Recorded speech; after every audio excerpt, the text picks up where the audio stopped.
오늘 말씀은 신명기 11장 13절에서 25절까지 말씀입니다. 말씀하신 대로 행하시리라 라는 제목으로 함께 나누도록 하겠습니다. 오늘 말씀을 통해서는 한번 같이 이 신실함 그리고 진정성에 대해서 우리가 함께 나누기를 원합니다. 특별히 영적인 신실함과 영적인 진정성입니다. 우리가 어떤 사람을 만나고 사귈 때에 친구가 되기를 원합니다. 그런데 만약에 어떤 사람을 볼 때 그 사람의 가진 것이나 아니면 그 사람이 가지고 있는 능력 때문에 이 관계를 갖게 된다면 그 사람은 우리가 뭐라고 표현합니까? 그 사람은 그냥 아는 사람이에요. 아는 사람. 아는 사람 중에서 좀 능력이 있는 사람, 뭐 돈이 많은 사람, 아니면 어떤 일을 뭐 잘 해결하는 사람, 이렇게 표현을 하겠죠. 그러나 친구는 누구인가? 친구는 그 외적인 조건으로 사귀는 것이 아니라 진정한 친구는 그 사람의 진실한 마음을 통해 그 관계를 갖게 됩니다. 마음이 없이는 친구라고 표현을 할 수가 없는 것이죠. 하나님께서는 우리에게 다른 어떤 조건도 요청하지 않으셨습니다. 하나님께서는 우리에게 진정성, 신실함, 정직함으로 하나님 앞에 나오기를 원하십니다. 그 말씀이 바로 오늘 본문의 13절 말씀입니다. 13절 말씀을 보면 내가 오늘 너희에게 명하는 내 명령을 너희가 만일 청종하고 너희의 하나님 여호와를 사랑하여 마음을 다하고 뜻을 다하여 섬기면. 하나님 뭐라고 말씀하시는가? 너희가 마음을 다하고 뜻을 다하여 섬기라. 섬기게 되면 어떻게 된다는 것은 그렇게 섬기라는 말씀인 것이죠. 결국 하나님은 우리의 마음을 받기를 원하십니다. 우리가 진정한 마음으로 하나님 앞에 나오기를 원하시는 거예요. 하나님 무엇을 주시기 때문에, 하나님 무언가를 열어 놓으시기 때문이 아니라 하나님이 우리를 만드신 그 은혜와 사랑의 감격함과 또 하나님에 대한 그 경외함으로 하나님을 바라보기를 원하십니다. 예수님께서도 이렇게 말씀하셨습니다. 마태복음 12장 28절부터 30절까지 말씀을 보면 서기관 중 한 사람이 그들이 변론하는 것을 듣고 예수께 잘 대답하신 줄 알고 나와 묻되 여러 계명 중에 첫째가 무엇이니까? 예수께서 대답하시되 첫째는 이것이니 이스라엘아 들으라. 주 곧 우리 하나님은 유일한 주시라. 내 마음을 다하고 목숨을 다하고 뜻을 다하고 힘을 다하여 주 너희 하나님을 사랑하라 하신 것이요. 예수 그리스도께서는 하나님이 우리에게 원하시는 것이 무엇인지를 분명히 전달해 주고 계십니다. 하나님은 우리의 마음을 받기를 원하십니다. 우리가 진실한 마음으로 하나님을 사랑하기를 원하십니다. 그래서 오늘 말씀의 첫 번째 교훈은 무엇인가? 마음과 영으로 하나님을 사랑하라. 마음과 영으로 하나님을 사랑하라.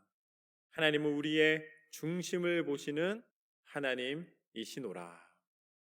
그렇다면 그것을 어떻게 우리가 세상 가운데서 보여주고 증거할 수가 있을까요? 그것은 아주 분명합니다. 우리의 마음이 상황의 논리를 쫓아가지 않는 거예요. 좋으면 막 웃고 싫으면 막 좌절해 있고 실망해 있고, 물론 이건 굉장히 인간적인 표현입니다. 그렇지만 하나님께서 우리에게 기대하시는 것은 하나님이 우리를 인도하시는 그 인도하심에 따라 우리의 마음이 상황의 논리가 아니라 믿음의 논리로 일어나기를 원하십니다. 여러분, 믿음의 논리는 이 땅 가운데 상황의 지배를 받지 않습니다. 그 대표적인 예가 누구이냐? 골리앗 앞에 섰던 다윗의 모습입니다.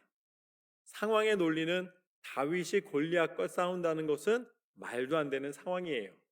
오죽하면 이제 나가서 다윗이 죽는 그 용맹 때문에 조금이라도 이스라엘 군대가 용기를 얻지 않을까 하는 기대가 왕의 기대였어요. 그런데 상황의 논리로는 다윗이 그 싸움을 이길 수 없었으나 믿음의 논리, 너는 칼과 창으로 내게 다가오지만 나는 온 만물을 지으시고 창조하시고 다스리시는 전능하신 하나님을 의지함으로 내게 나아가노라. 믿음의 선포와 함께 골리앗에게 다가갔을 때에 하나님은 다윗을 이기게 하신 줄로 믿습니다. 상황의 논리가 아닌 믿음의 논리로 살아가는 것이 바로 하나님 앞에 마음을 드리는 것입니다. 여러분 인생에 좌절이 다가옵니까? 어려움 속에 도저히 견딜 수 없는 상황들이 여러분 앞에 놓여 있습니까? 여러분 상황 때문에 넘어지지 마십시오. 그 속에 하나님의 길이 있는 줄로 믿습니다. 하나님이 원하시는 것이 무엇인가? 하나님은 우리의 마음을 받기를 원하십니다. 그래서 오늘 말씀의 14절 말씀을 보면은 그런 하나님의 사람에게 하나님이 이렇게 해주십니다. 11장 14절 말씀을 보면 여호와께서 너희의 땅에 이른 비 늦은 비를 적당한 때에 내리시리니 너희가 곡식과 포도주와 기름을 얻을 것이요. 하나님 앞에 마음을 다하여 하나님을 사랑하고 섬기면 하나님께서는 무엇을 약속해 주셨는가? 이른 비와 늦은 비를 적당한 때에 내리겠노라. 여러분 이제 이 농사를 짓는 사람들에게 비는 너무나 중요합니다. 특별히 이 이스라엘 땅은 이 석회 지역이고 이 땅이 고르지 않기 때문에 물까지 없으면은 아예 그 곡식을 기대할 수가 없습니다. 그래서 이스라엘 땅에는 건기와 우기로 나뉘는데 우기가 한 10월부터 그 다음에 한 4월 정도까지 됩니다. 그래서 10월부터 11월까지 내리는 비가 이른 비라고 부르는 거예요. 그런데 그 이른 비가 없으면 씨앗을 심을 수도 없는 거예요. 그 다음에 여긴 안 나왔지만 이제 그 다음에 이제 12월에서 오는 비가 겨울비라고 있습니다. 그 겨울비를 통해 그 다음에 곡식이 자라는 거예요. 그리고 마지막 이제 열매 맺는 시기에 이 힘을 확 올라가야 되는 시기가 있어요. 농사의 마지막 이 추수를 위한 힘이 필요할 때가 있습니다. 그 힘, 물이 있어야 되는데 그때 내리는 비가 늦은 비입니다. 그래서 이른 비와 늦은 비를 통해 곡식이 심겨서 자라서 마지막 열매를 맺을 수가 있는 것이죠. 그 중에 하나라도 부족해지면 흉년이 드는 거예요. 오늘 하나님 뭐라고 말씀하십니까? 너희에게 이른 비와 늦은 비를 그냥 주시는 것이 아니라 적당한 때에 주노라. 여러분, 하나님은 여러분을 여러분보다 더 잘하시는 하나님이심을 기억하십시오. 하나님은 하나님의 때에 하나님의 방법으로 이루십니다. 근데 우리가 왜 이렇게 실망하고 왜 이렇게 지치는가? 내 시간과 내 방법이 옳다고 여기기 때문입니다. 하나님을 믿는 믿음 안에서 하나님은 어떠한 하나님이신가? 하나님께서는 고린도 후서 9장 말씀을 보면 이렇게 나와 있습니다. 그러므로 내가 이 형제들로 먼저 너희에게 가서 너희가 전에 약속한 연보를 미리 준비하게 함으로 권면하는 것이 필요한 줄 생각하였노니 이렇게 준비하여야 참 연보답고 억지가 아니니라. 이것이 곧 적게 심는 자는 적게 거두고 많이 심는 자는 많이 거둔다 하는 말이로다. 각각 그 마음에 정한 대로 할 것이요 인색함이나 억지로 하지 말지니 하나님은 즐겨내는 자를 사랑하시느니라. 하나님은 어떤 하나님이신가? 하나님은 우리 가운데 베풀어 주시는 하나님이시요 응답해 주시는 하나님이시요 또한 우리의 중심을 누구보다 잘 아시는 하나님이십니다. 그래서 우리 가운데 하나님의 일을 먼저 생각하고 하나님의 일을 먼저 행하기를 원하십니다. 그래서 요한 3서 1장 2절 말씀을 보면 이렇게 나와 있습니다. 사랑하는 자여 내 영혼이 잘됨 같이 내가 범사에 잘되고 강건하기를 내가 간구하노라. 할렐루야.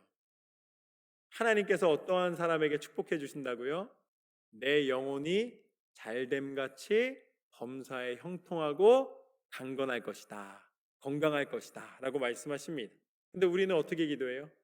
건강하면 내 영혼이 찬양하고 베풀어 주시면 그 다음에 내가 베풀겠습니다. 라고 이 마음 가운데 생각할 때가 많이 있어요. 그런데 하나님은 어떤 하나님이신가? 우리가 온전히 하나님 앞에 중심을 드리고 우리의 영적인 다시 한번 하나님과의 관계가 회복되면 그곳에서부터 하나님이 그 축복의 문을 열어 가신다는 것을 오늘 본문에서는 분명히 하고 계십니다. 영이 먼저라는 거예요. 육이 먼저가 아니라 영이 먼저다. 그래서 로마서 8장 31절과 32절 말씀을 보면은 그런즉 이 일에 대하여 우리가 무슨 말하리요? 만일 하나님이 우리를 위하시면 누가 우리를 대적하리요? 자기 아들을 아끼지 아니하시고 우리 모든 사람을 위하여 내주신 이가 어찌 그 아들과 함께 모든 것을 우리에게 주시지 아니하겠느냐? 여러분의 필요를 쫓아 하나님은 하나님의 은혜와 축복으로 여러분에게 채워주시는 줄로 믿습니다. 하나님을 믿는 믿음 안에 우리가 믿음이 회복되고 먼저 온전히 서는 것이 축복인 줄로 믿습니다.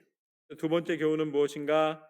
하나님은 영혼이 잘됨같이 범사에 축복하시노라. 우리의 영이 잘 되는 것을 하나님은 원하십니다.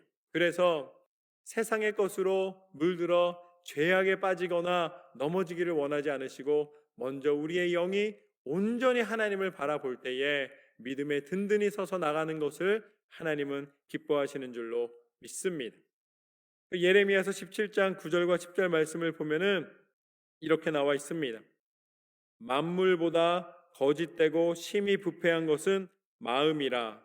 누가 능히 이를 알리오마는 나 여호와는 심장을 살피며 태부를 시험하고 각각 그의 행위와 그의 행실대로 보응하나니. 하나님은 우리의 중심을 누구보다 잘 알고 계시기 때문에 그 마음속에 일어나는 일을 알고 계시다는 거예요. 그리고 우리가 생각하는 것을 사람은 속일 수 있지만 하나님은 속일 수가 없는 것입니다. 그래서 우리가 축복의 길을 걸어가는 가장 처음 시작은 어디에 있는가? 어디에 있냐면 우리의 생각에 있는 것입니다. 우리의 생각이 어떠한 생각을 하면서 살아가는가? 제가 어렸을 때에 내가 중학교 때인데 한참을 기도하는데 하나님이 과연 나한테 축복해 주시는 것이 무엇일까 하는데 그때 하나님이 저한테 주신 감동이 있어요. 그게 뭐냐면 내가 기도하는 것을 이루어 주시겠노라. 그때부터 저는 분명히 하나님이 기도하는 것을 하나도 빠짐없이 이루어 주시는구나 라는 걸 깨달았습니다. 그런데 그거를 계속 기도하다 보니까 어느 것까지 기도가 됐냐면 내가 기도한다는 것은 눈을 감고 그러니까 교회에 가서 이 예배당에 앉아서 눈을 감고 하는 것이 기도가 아니라 내가 생각하는 그 순간부터 이미 기도는 시작된다는 것을 깨달았습니다. 그래서 제가 책상에다가 이렇게 붙여놨어요. 하나님은 생각만 해도 이루시는 하나님이시노라. 이렇게 딱 붙여놨어요. 그 다음에 제가 그때 사실은 뭐 피를 낸 건 아니고 어떤 실수로 종이에 이렇게 그 손이 비어서 살짝 피가 났어요. 그래서 제가 그 피에다가 이렇게 이렇게 손을 담근 다음에 그 피로 제 인장을 찍어요. 내가 평생 이거 잊지 않고 살아가겠다고 거기다 이렇게 이 빨간색 피로 이렇게 딱 찍어놨습니다. 그랬더니 이 피가 살짝 색깔이 이게 검게 변하더라고요. 그런데 그거를 한 다음부터 어떠한 일이 벌어졌는가? 아무 생각이나 할 수가 없는 거예요. 제가 써놨잖아요. 생각만 해도 이루시는 하나님이라고 써놨잖아요. 그러니까 제가 부정적인 생각을 하면 어떻게 되는 거예요? 부정적인 일이 일어날 수밖에 없다. 이게 무슨 마인드 컨트롤 이런 것이 아니라 하나님이 기도의 시작을 생각이라는 것을 알게 되니까 그 다음번부터는 무조건 하나님이 이루실 일을 꿈꾸는 생각, 비전의 생각으로 마음을 채우기 시작했습니다. 그랬더니 인생이 바뀌기 시작하는 거예요. 안 되는 게 아니라 잘 되는 거죠. 왜냐? 잘 되는 생각을 하니까. 하나님이 이루시고 하나님이 역사하신다는 그 생각으로 가득하게 되니까 그 다음 부분도 너무 행복한 거예요. 여러분 물 마시면서 감사해 보셨습니까? 물을 마시는데 감사한 거예요. 하나님, 이 물을 주신 하나님 감사드립니다. 어떻게 보면 너무 좀 가식적인 같이 보일 수도 있지만 그때 막 충만해지니까 물만 마셔도 하나님 앞에 감사하면서 하나님, 이 물을 허락하신 하나님, 생각하는 것마다 감사하는 것이 하나님 앞에 기도로 올려지고 기도할 땐 당연히 하나님 앞에 감사를 고백할 수밖에 없는 것이죠. 근데 그게 깨닫게 된 게 뭐냐면 그게 생각이 아니라 내 영이 하나님과 이 연결된 것을 끊지 않고 끝까지 붙잡고 살아가는 것이구나 라는 것을 다시 한번 또 하나님이 알려주셨습니다.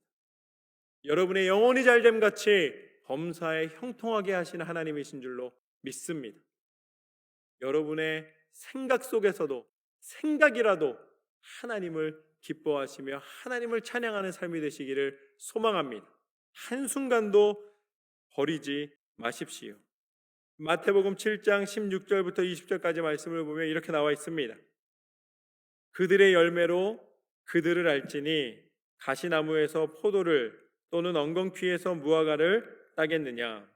이와 같이 좋은 나무마다 아름다운 열매를 맺고 못된 나무가 나쁜 열매를 맺나니 좋은 나무가 나쁜 열매를 맺을 수 없고 못된 나무가 아름다운 열매를 맺을 수 없느니라.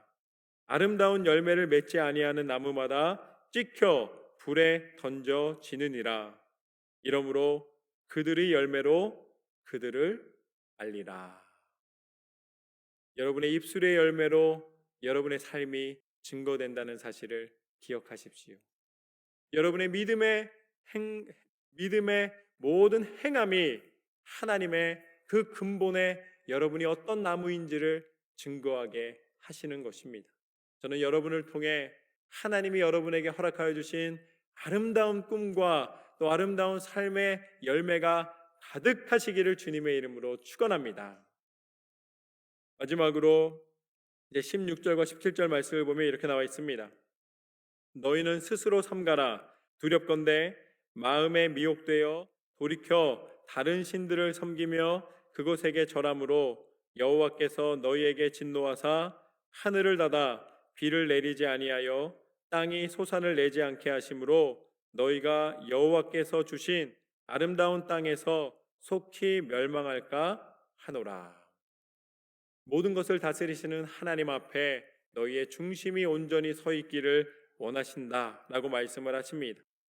너희가 이 유혹에 빠져 하나님을 떠나지 말라는 것입니다. 오직 하나님 안에 머무르라. 하나님이 요청하셨습니다. 그러면서 18절부터 20절까지 말씀을 보면 이렇게 나와 있습니다.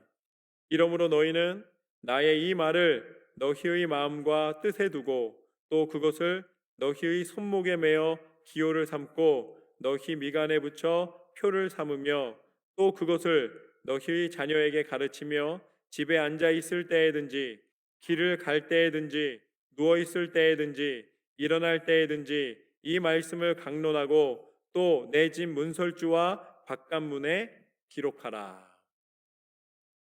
하나님은 항상 하나님의 말씀을 생각하고 하나님을 기억하라는 것입니다. 그래서 유대인들이 이렇게 보면은 그 이마에다가 조그마한 상자를 이렇게 달고 다닙니다. 그런데 그 상자를 이렇게 열면 그 안에 말씀이 적혀 있는 거예요. 그러니까 하나님의 말씀을 끊임없이 기억하고 있다라는 것을 이제 이렇게 말씀하신 대로 손목에도 메고 이마에도 메고 이렇게 기억하는 것이죠. 그럼 하나님의 말씀을 물론 그렇게 표시로 사인으로 하는 것도 말씀대로 순종함으로 행하는 것이지만 무엇보다도 여러분 안에 여러분의 이 생각과 마음과 여러분의 영에 하나님의 말씀대로 순종하는 삶을 살아야 할 줄로 믿습니다. 그렇게 했을 때 너희가 생각 속에서도 그 기도 속에서도 하나님을 기억하면 21절부터 보면 그리하면 여호와께서 너희 조상들에게 주리라고 맹세하신 땅에서 너희의 날과 너희의 자녀의 날이 많아서 하늘이 땅을 덮는 날과 같으리라. 너희가 만일 내가 너희에게 명하는 이 모든 명령을 잘 지켜 행하여 너희의 하나님 여호와를 사랑하고 그의 모든 도를 행하여 그에게 의지하면 여호와께서 그 모든 나라 백성을 너희 앞에서 다 쫓아내실 것이라. 너희가 너희보다 강대한 나라를 차지할 것인즉 너희의 발바닥으로 밟는 곳은 다 너희의 소유가 되리니 너희의 경계는 곧 광야에서부터 레바논까지와 유브라데 강에서부터 서해까지라. 너희의 하나님 여호와께서 너희에게 말씀하신 대로 너희가 밟는 모든 땅 사람들에게 너희를 두려워하고 무서워하게 하시리니 너희를 능히 당할 사람이 없으리라. 아멘. 하나님은 축복의 하나님이신 줄로 믿습니다. 내가 너희를 축복하여 너희가 밟는 땅마다 너희의 지경이 되게 하고 너희에게 그 땅을 소유하게 할 것이라. 그 땅에 있는 모든 사람들이 너희의 이름을 듣고 두려워하게 될 것이노라. 그 이유는 분명합니다. 하나님을 온전한 마음으로 섬기고 사랑하기 때문이라. 그래서 오늘 말씀을 통해 하나님이 약속해 주신 것은 무엇인가? 이것이 오늘의 세 번째 교훈입니다. 하나님의 축복은 누구도 막을 수가 없다. 하나님께서는 우리를 빼앗기지 않으시는 줄로 믿습니다. 신실하신 하나님은 우리를 끝까지 지키시고 인도해 주시는 하나님이십니다. 창세기 12장 1절에서 2절까지 말씀을 보면 이렇게 나와 있습니다. 여호와께서 아브라함에게 이르시되 너는 너희 고향과 친척과 아비의 집을 떠나 내가 내게 보여줄 땅으로 가라. 내가 너로 큰 민족을 이루고 내게 복을 주어 내 이름을 창대하게 하리니 너는 복이 될지라. 하나님은 아브라함에게 약속해 주셨습니다. 너는 가나안 땅을 차지하게 될 것이고 그곳에서 온 나라와 민족 가운데 높임을 받게 될 것이다. 창대하게 될 것이다. 그곳에서 너희의 모든 하나님의 은혜를 알게 할 것이다. 하나님은 신실하신 하나님이십니다. 그래서 아브라함과의 약속을 지켜 주셨습니다. 그리고 하나님은 이스라엘에게 그 땅을 차지하게 하여 주셨고 이 신명기 말씀처럼 그 땅에 들어가 하나님의 은혜를 누리게 하여 주셨습니다. 그리고 하나님은 하나님의 백성을 보호하시고 인도하시고 함께 하신다는 그 신실하신 약속을 끝까지 지켜 주셨습니다. 그것이 바로 구약 성경입니다. 구약 성경에서 그 약속을 지켜나가시는 것을 보여주십니다.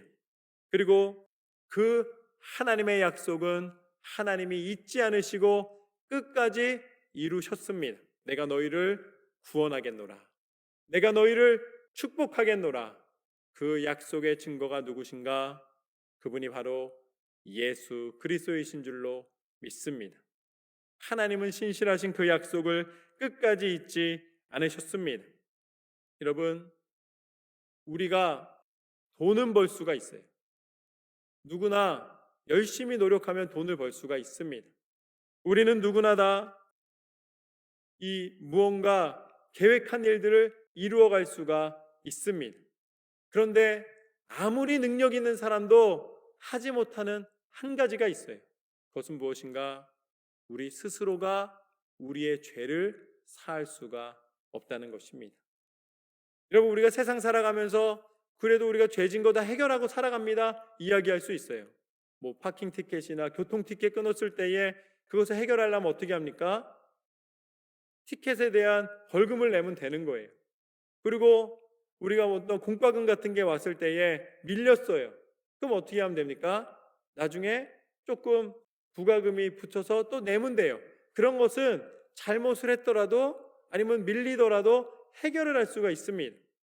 그러나 우리의 죄, 우리가 이미 과거에 지은 죄는 해결할 수가 없는 거예요. 왜 해결할 수가 없는가? 우리는 현재와 미래를 살아가기 때문입니다. 우리가 아무리 그 죄를 해결하고 싶어도 과거로 돌아갈 수가 없는 거예요.